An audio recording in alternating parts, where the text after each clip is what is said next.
इसलिए कि हुजूर ताजुल वाइज़ीन सिर्फ एक आलिम दीन नहीं थे, वो मुत्तकी भी थे, परहेजगार भी, और साथ ही साथ सबसे बड़ी दौलत जो उन्हें हासिल थे वो इश्क रसूल का था। वो आशिक रसूल भी थे। जो भी शेर पढ़ा करते थे वो इश्क टपकता था।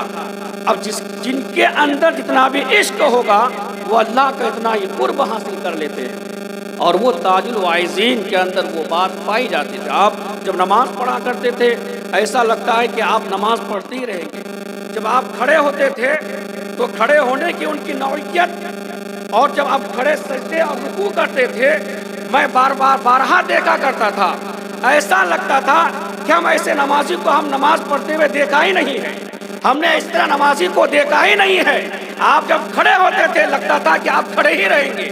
जब रुकू में जाते थे महसूस होता था शायद कि आप अपने सर को नहीं उठाएंगे, ऐसा महसूस होता था। तो ताजुल वाइज़ीन के हमने रुकू को भी देखा है, ताजुल वाइज़ीन के हमने क़याम को भी देखा है, ताजुल वाइज़ीन के हमने सजदे को भी देखा है, ताजुल वाइज़ीन के हमने तस्बीह व तस्बीहात को भी देखा है, नशे व फराज को देखा है। ताजुल वाइज़ीन अपने वक्त के बेमिसाल मुक़र्रिर भी थे, बेमिसाल मुत्तकी भी थे, अपने वक्त के बेमिसाल आलिम दीन भी थे, और साथ ही साथ उनके अल्लाह तबारक व तआला रसूल से नवाजा था। देखिए वो ताजुल वाइज़ीन सिर्फ वो जिस्म वाले नहीं थे, रूह वाले नहीं थे, उनके अंदर रूहानियत भी थी। उनके अंदर रूह हुआ करती है, तो जिस्म से उनकी रूह निकलने के बाद फिर उस जिस्म का कुछ काम नहीं रहता है और इंसान उसको भूल जाया करता है। लेकिन आज ताजुल वाइज़ीन के उस समय हम लोगों का आना इस बात की दलील है कि उनकी रूहानियत का कमाल है। तो ताजुल वाइज़ीन सिर्फ रूह वाले नहीं थे, अगर रूह वाले होते हम उनको भूल जाते।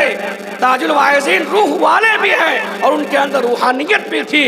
जो रूह वाले होते हैं वो इंसान मरने के बाद खत्म हो जाता है, और जिनके अंदर रूहानियत होती है तो उनका जिस्म भी बाकी रहता है और उनका फैज़ भी जारी रहता है।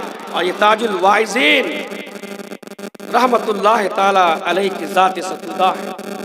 वो ताजुल वाइज़ीन जब आप अमामा शरीफ पहन के आते थे स्टेज पर, सुबहान अल्लाह, हमने चीज़ को भी देखा है।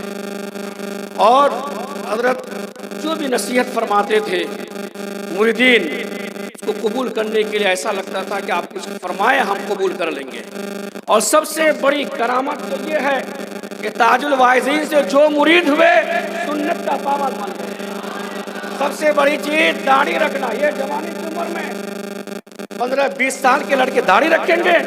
हमने बहुत सारे पीरों के मुरीदों को देखा है, लेकिन जो खुसूसियत हमने ताजुल वाइज़ीन के मुरीदों में देखा, याद रखिएगा ये उनकी खास खुसूसियत में शामिल है कि जितने भी मुरीदीन हैं अक्सरियत मैंने देखा कि नौजवान बच्चे दाढ़ी रख रहे हैं। सुभान अल्लाह, सुभान अल्लाह।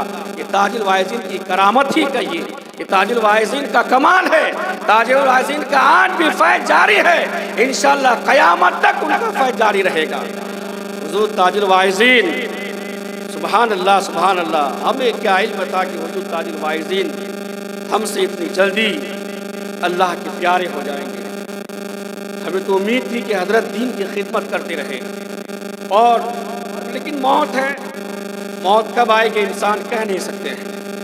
ताजुल वाइज़ीन का बुलावा हो गया, वो अपने रब की बारगाह में पहुँच गए। और याद रखिएगा कि हुज़ूर ताजुल वाइज़ीन रहमतुल्लाह ताला अलैह कोई मोहताज तारुफ नहीं है, आप तारीफ़ के मोहताज नहीं हैं।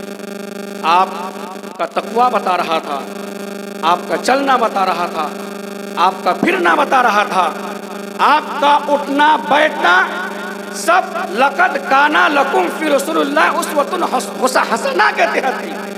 आपका चलना इसी आयत के तहत, यानी कि रसूलुल्लाह सल्लल्लाहु तआला अलैहि वसल्लम के बारे में अल्लाह तबारक व तआला ने फरमाया कि तुम्हारे लिए रसूलुल्लाह की ज़िंदगी एक बेहतरीन ज़िंदगी है, तुम्हारे लिए रसूलुल्लाह की ज़िंदगी के नमूनाए अमल है।